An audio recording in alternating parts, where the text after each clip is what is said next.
Good evening, Commonwealth, and thanks for watching the Channel 2 News. I'm Ashley McDowell. Let's take a look at tonight's top stories. The search is on for an individual that slipped into the open ocean at the infinity pool. Also tonight, issues are addressed at the first budget hearing for fiscal year 2021. And a charter flight brings passengers in from Korea and takes even more out. In sports, national soccer teams resume working out while tournaments are on hold.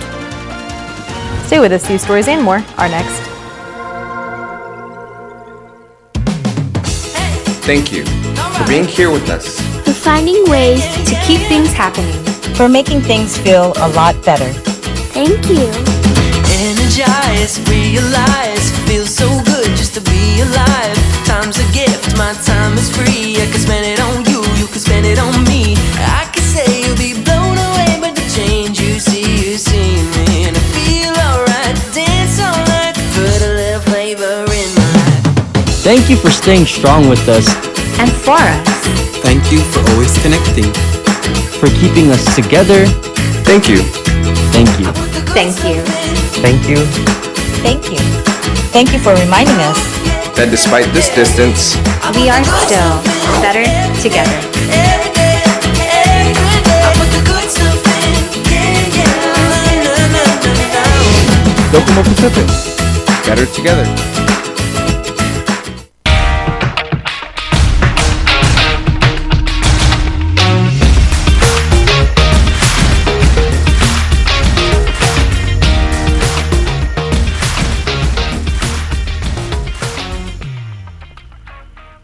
Life gets better. Get on better internet plans with the strongest internet from Docomo Pacific. With whole home Wi-Fi, it's the better way to work, play, and surf at home with the fastest download and upload speeds in the CNMI. Your better internet comes with the free Plume SuperPod for the strongest and safest Wi-Fi coverage throughout your home. Sign up today for as low as $50 a month and get a free smart tablet. Better value for your best connection. Cause in everything we do, we are always better together.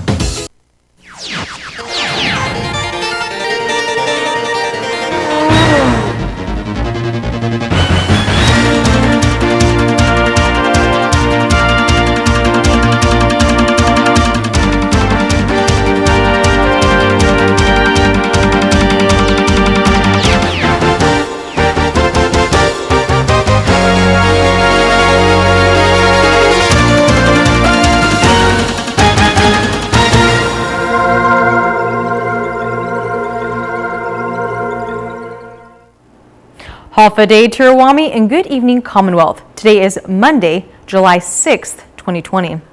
Officers are still searching for an individual that was swept out into the open waters just outside the infinity pool.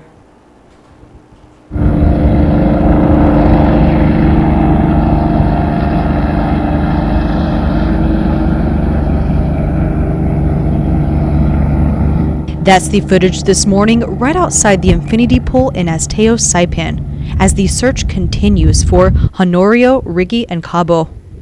Yesterday on Sunday at about 4:57 p.m., the DPS Central Emergency Dispatch did receive a call that there was a distressed swimmer that slipped and fell into the water around the infinity pool area. It was later learned that the individual was walking around the edge of the pool, and unfortunately he had slipped and fallen into the jagged area with rocks. As the individual attempted to climb the rocks and make it back up, there was strong currents that continuously pulled him, and unfortunately he was pulled under a wave. And that was the last sight of from his friends. Pangilinan says there were two groups at the infinity pool at the time of the incident.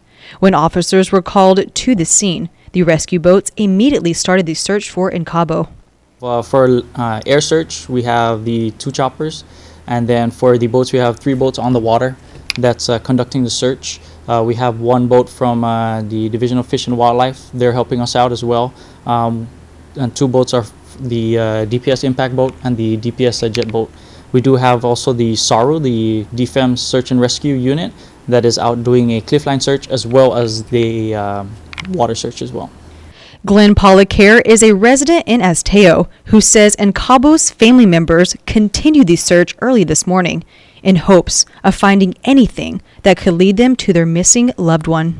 The helicopters woke us up about 6:30 this morning, and once we heard the helicopters, we knew that something might be wrong.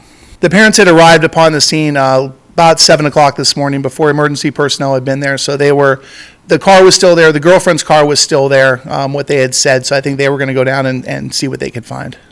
Pangilinan says the search will continue for a couple more days. So usually in situations like this, when it comes to search and rescue, we try to use as much resources as we can, as we possibly can. We usually kind of search for about 72 hours. And, if there's no leads, if there's no evidence of the individual, then that's the time we don't necessarily call it off. We still, entertain like leads or calls. We still answer the call centers and make sure that, we're getting all these tips that are coming in. Like, for example, if they saw somebody here, if they saw somebody hiking up or whatnot, we do follow those leads. But usually it's about like 3 days. As of News Time Monday, the search and rescue teams are still on the lookout for Nkabo. The last reported drowning on Saipan was on March 20th, 2020 at Micro Beach, where the victim was found by search and rescue, but was pronounced dead upon arrival to CHCC. Officials from the public school system appear before legislatures to discuss funding. Sally Lemus reports. In the governor's budget proposal for fiscal year 2021, about $20 million is to be appropriated to this public school system. Associate Commissioner Kimo Rosario says they are grateful that it has increased from the original $17 million proposed, but PSS may need a little more.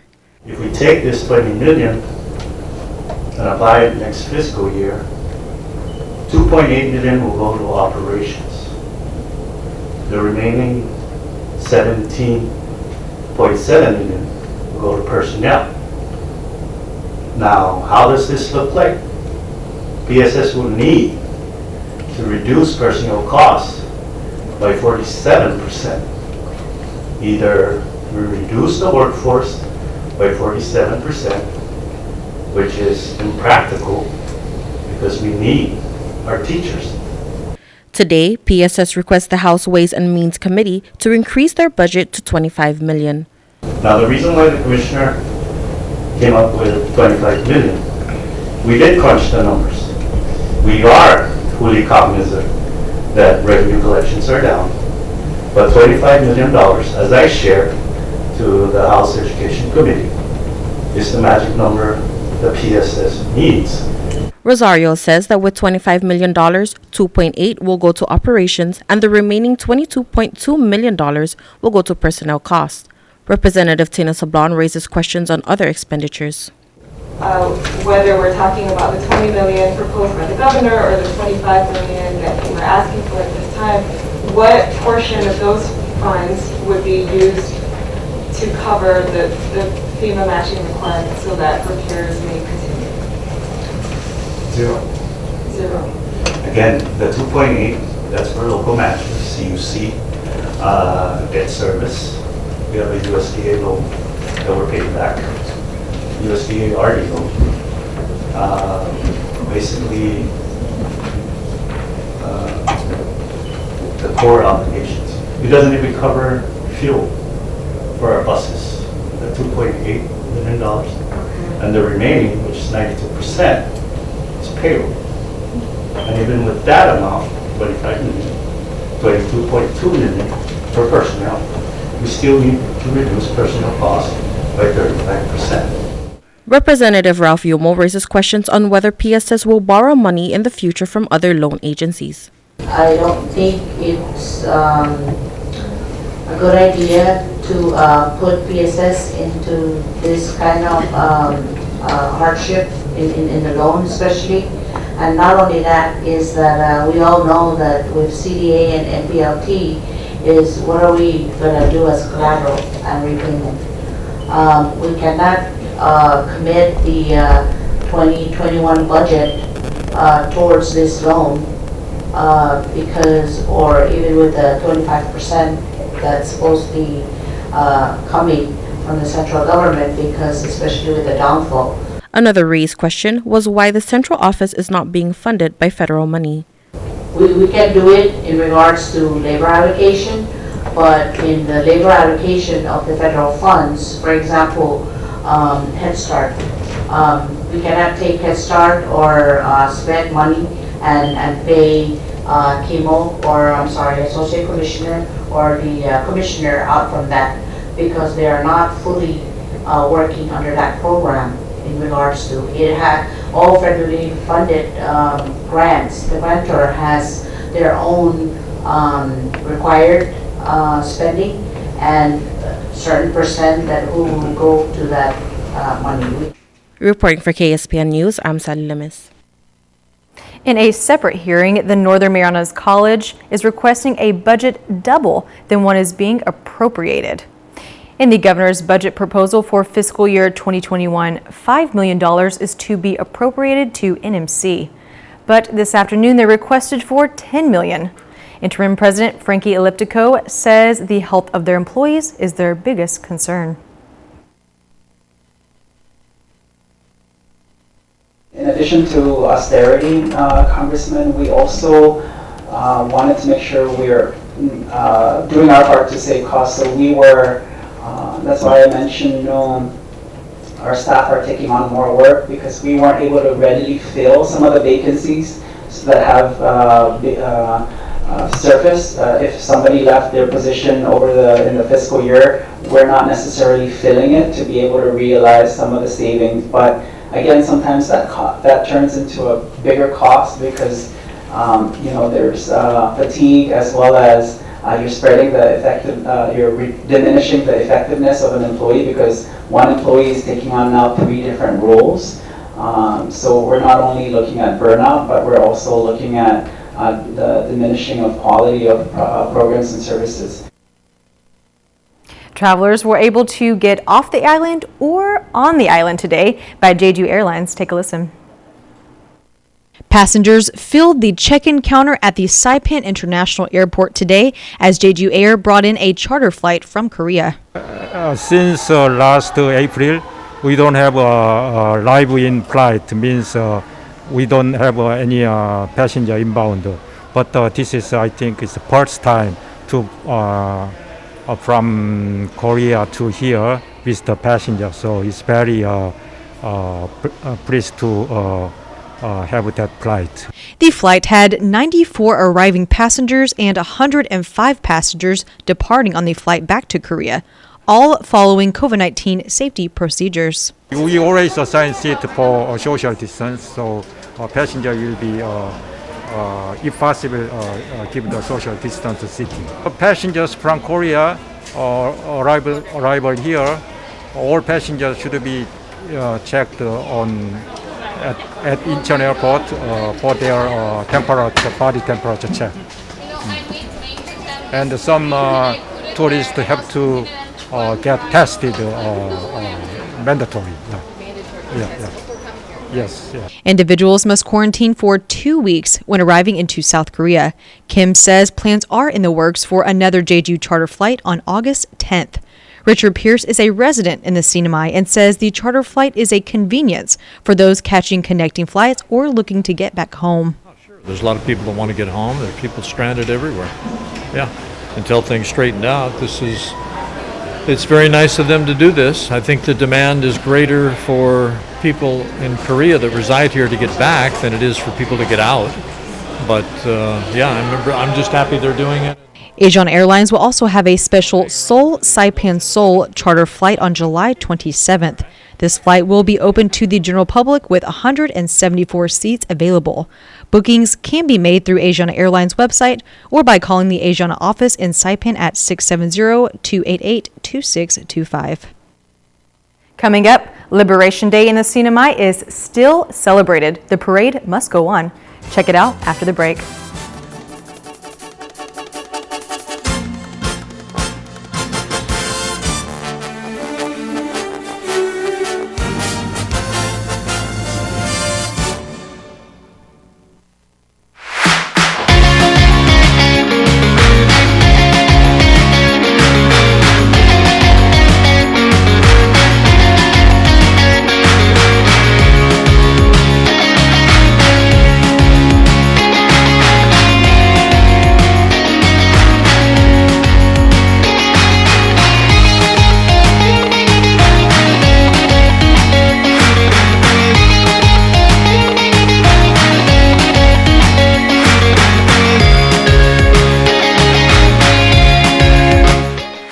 Did you know CNMI's coral reefs and seagrass ecosystems are worth about $115 million a year? Coral reefs alone are valued over $100 million a year. All the more reason these precious ecosystems must continue to be protected. Coral reefs are important to the people of the CNMI because they provide traditional and subsistence uses, production of commercial food products, recreational opportunities for a healthy tourist economy, and physical protection from storms. Do not break or collect coral to take home with you. We need them. Corals are living animals, and it takes decades to create reef structures. Planting trees, grass, and shrubs on bare soil helps prevent sediment from entering our oceans. Trees also help fight climate change. Use a rain barrel and collect water from roofs, yards, and paved surfaces. You can help keep storm water on your property and pollutants out of waterways by building a rain garden. The ocean floor isn't a dance floor. Stepping on corals can break them. Maintain buoyancy when snorkeling or diving. Nutrients from excess fertilizer increases algae growth that blocks sunlight to corals. Coral reefs need clean, clear water to survive. Help keep our beaches litter-free. Always take out your own trash and a little bit more. Anchor in sandy areas away from coral and seagrass or use mooring buoys so the anchor and chain do not drag on nearby corals. Reduce, reuse, rethink, repair, refuse, recycle. Do not feed the fish. Do not take or step on coral. Do not collect shells.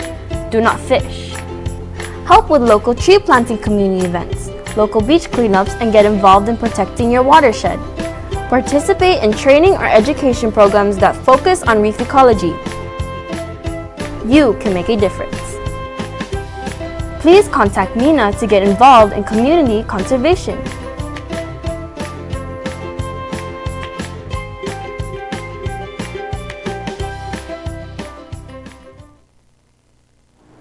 Welcome back to the Channel 2 News. The CNMI Census 2020 office gives guidance on a post office letter that many CNMI residents may have received. More than 8,000 residents in the CNMI may have received a letter from the U.S. Census Office. But according to CNMI Census Advisor Colleen Joyce, it is a mistake. So a mailing was sent out from the U.S. Census Bureau that was intended for stateside or mainland only, and it was inadvertently sent to folks with P.O. boxes here in the CNMI.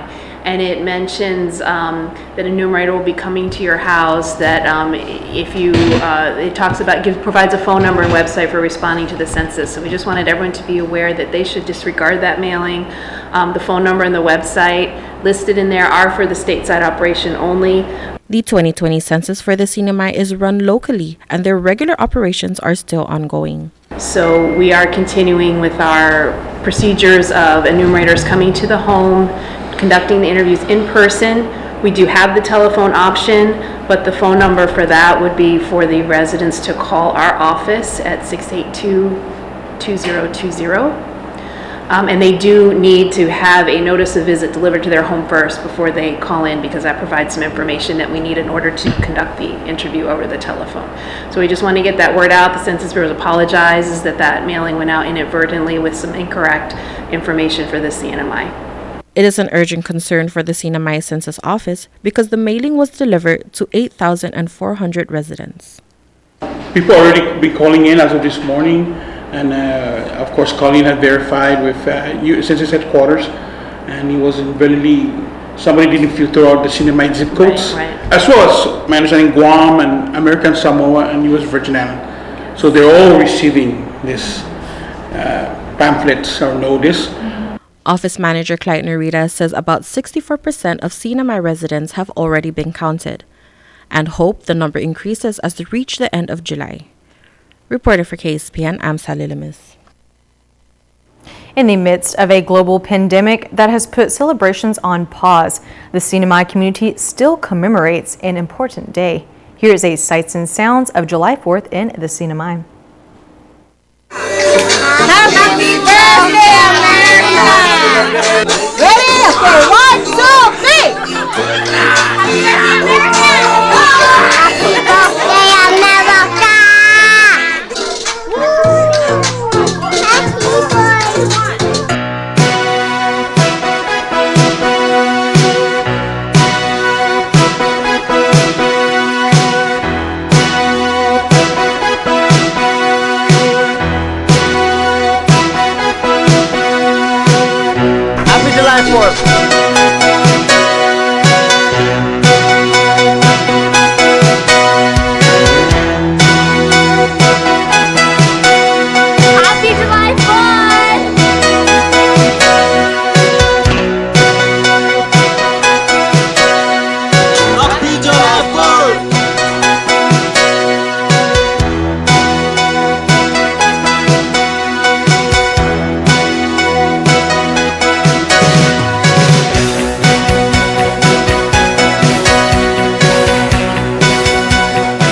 That's great fun. Already looking forward to next year. All right, coming up, the KSPN2 Sports Report, fun and games on the links. Golf, very serious game. We'll try to tell that to these hackers.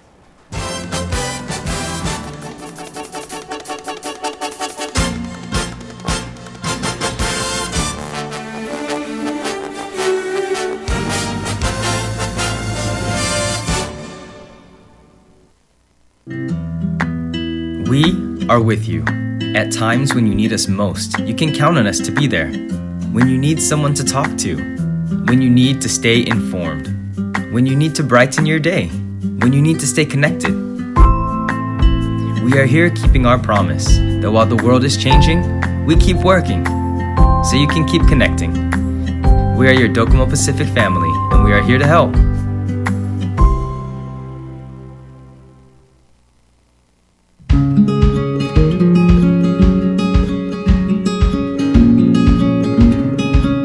Green sea turtles and hawksbill turtles call the Mariana Islands home. They're an important part of the marine ecosystem. They are under threat, and they are protected under CNMI law. Keep plastic out of the ocean. Keep vehicles off the beach. Use the Sea Turtle Stranding Hotline if you see poaching activities or if you see a turtle in trouble.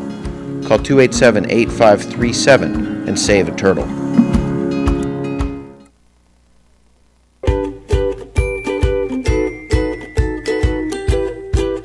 Winigi PHI Pharmacy in Gofadahi, Ihinim Lomo.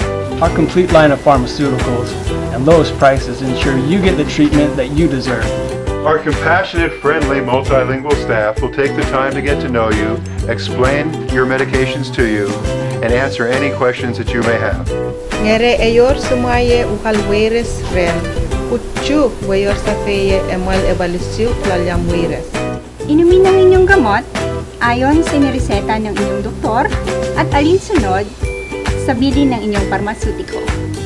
We accept most insurance, but in case you don't have coverage, we offer cost-effective generic drugs. PHI Pharmacy, your lifelong partner in health. PHI, the pharmacy you can trust. Buenas sports fans.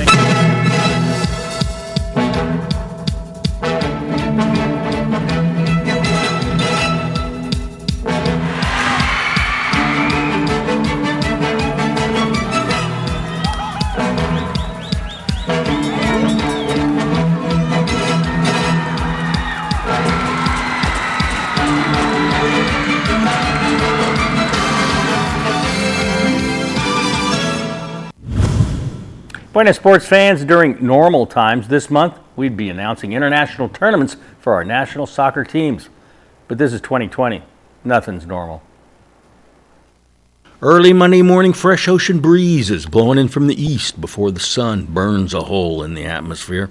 The U15 national boys are out on the pitch under the tutelage of national coaches. Practice reopened at the national training facility after 3 months of players not being allowed there. And they were on their own, according to Coach Mita. Yes, because some of them they cannot go out, so they did at their yard, or they go Peace Park or Beach Road. Individual workout. Yeah, workout. Yes, some aerobics maintain aerobics exercise, or some ball touches. About lockdown, it felt quite lonely not being with the team together, but thanks to the coaches, we continued online training, and now we're back on the field. Like so many other segments in society today, the soccer training program's online. As a team, we have online exercise. Online exercise? Online exercise, yeah. What is that? So we use like online meeting too. Then the coach demonstrate. Then the players at house, they do the core muscle and dynamic stretching and stretching. So about 1 hour. So we try to maintain fitness. So we did online exercise, and also we give them some individual training menu. Previous summers, the Nationals would be preparing for Asian tournaments. Those are still on the board, but not until the end of this year, maybe. We got news like postponed. So supposed to be held on July to September, but it's postponed to the end of this year, December. Yet Alex Magino says the team's motivation to practice hard is there. Just hard workout, fitnesses, training. As long as we keep it together, we can hold through. You know, a lot of players, they just like to play to win, but there's nothing to win here. What is your motivation? Simply the coordination, the team being a team together, and just enjoying the sport overall. As for the local fall season, it's like a header. It's up in the air. Everybody want to play. Yeah. Okay. So, but we have to see also the situation. Yeah. So wait and see. Yeah. So step by step, we try to get back to normalcy. Well, not all golf tournaments are created equal. For example, the Wallach Golf Classic is not equal to anything. Chris Nelson brings us this story from Talafofo in the Kingfisher Golf Resort. It's a golf tournament with some unique rules designed to take the stress out of tournament play, but you never know what is around the corner. Score's doing okay, but that could all change real fast. The tourney happens once or twice a year, and it usually includes a costume contest, a chance for some to express their true inner selves. Unclear who wears the pants in the McKagan family. It's definitely not Steve, who's been using the quarantine period to study Pinterest for walk-in closet ideas. Steve and his wife, Kimmy, on the same team. Kimmy used to work at Kingfisher, knows the course well. This tournament, a chance of a comeback of sorts for McKagan, who dealt with tragedy here in 2018. Let's take a look back. The images you're about to see may not be suitable for younger or sensitive viewers. We strongly advise caution here. September 2018, pre-YouTube, McKagan in cargo shorts and black polo shirt. His team coming into hole 18 with a good chance to win the tournament, but an errant drive has them on the ropes, and they need a good shot here. McKagan finds his ball, or perhaps drops one out of his shorts. Still not clear on this point, the baggy shorts complicating matters. McKagan has a really tough lie, and he quickly files an electronic application for a land clearing permit. BECQ comes through, and Yanni Burl goes in with some assistance. Spin them around the side. We couldn't just move the ball a little bit? This is a team effort. Signs of trouble brewing during the practice swing. McKagan is wielding his grandfather's club, which is inlaid with gold and gems and handed down through the generations. He says a quick prayer and lets it fly. I broke it. Yeah. After 18 months of therapy and a global pandemic, McKagan is primed for retribution. You may recall a couple years ago at the Wallach Golf Classic, I broke my club right there. The story of my leprechaun great-grandfather was told on TV. Today, I'm going to try to duplicate the feat from a similar distance without breaking my club. John Jones, Kimmy McKagan, and Kenai Quinn along for moral support for the embattled McKagan. Jones would step up. Yeah, pretty good. We had a few bogey holes, but we're doing good, and we're just coming up now on our scramble holes. So we'll kill it. Our first scramble hole, we had a birdie. The Asahi girls would fade from contention, but they are your costume contest winners. The tournament's the brainchild of physical education teacher Dan Wallach. The rules evolve a bit each year. This year, your individual score counted for the first 9 holes, and then the back 9 was a team scramble. Tim Goodwin, captain of the Tandaways, the yellow shirts, a crowd favorite. Tina Goodwin, her game is about precision. Robin Spaeth letting the big dog fly. Tim long off the tee and a lot of touch around the greens. The Tandaways would take third place. Dale Roberts, no stranger to this tournament, was on a bit of a field trip when our camera caught up with him. I'm looking for my ball. It landed where I thought it was going to land, but then it didn't end up where I thought it was going to end up. And I'm just waiting for the kind people on this other hole to finish getting off the tee box so I can run in front of them to get my ball to hit it back to where I'm supposed to be. Tough fly here, and one thing about being in the trees, there's trees there. Let's try that again. More trees. Robert's team, not a factor. Jordan Sindel, nice drive here. He's a player. Teacher of the Year, Peter Loken. Great day to be out golfing, that's all I can say, and what a great cause too, right? Distance runner, Keith Longuski, got off to a fast start. The first one, I parred it, so I'm happy with that, and I didn't have to drop my score, so that was my biggest fear. And I didn't fluff my first drive, so I didn't have to use a breakfast ball. The winners for the 2020 Wallach Classic Liberation Day weekend, the Irish Cart Bombs, Eric O'Malley, Glenn Smith, Yogi Singh, and Steve Mullen. They are your champs. Shot of the day? That would go to public school teacher Jeremy Rother, who had a hole-in-one. Pick it out, show it. There it is. Rother, who teaches at MHS, was the crowd favorite at the banquet.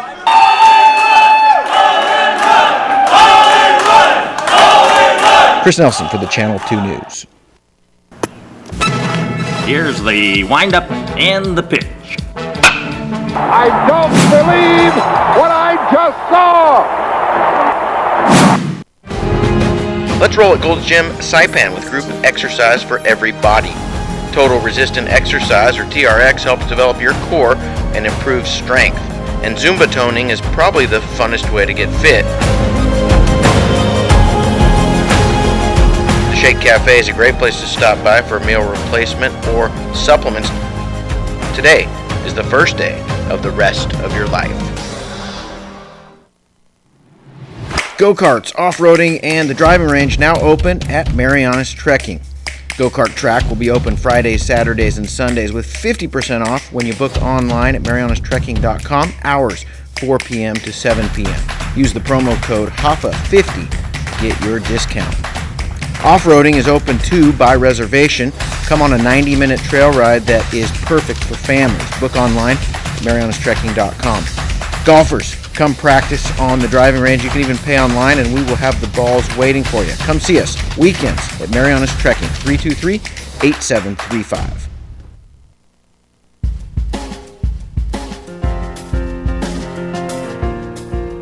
Today's high 90, the low 80, heat index 100, 65% humidity. Tomorrow, partly cloudy, isolated showers, winds light and variable, high 90, low 80. Get used to it. Seas 2 to 4 feet. Sunrise 5:52, high tide at 7:54, low tide, a great low tide today. There'll be another good one tomorrow at 3:29, sunset at 6:51. That is your news, that's your sports, and that's your weather on a Monday. See you back here on Wednesday evening. Thank you for watching.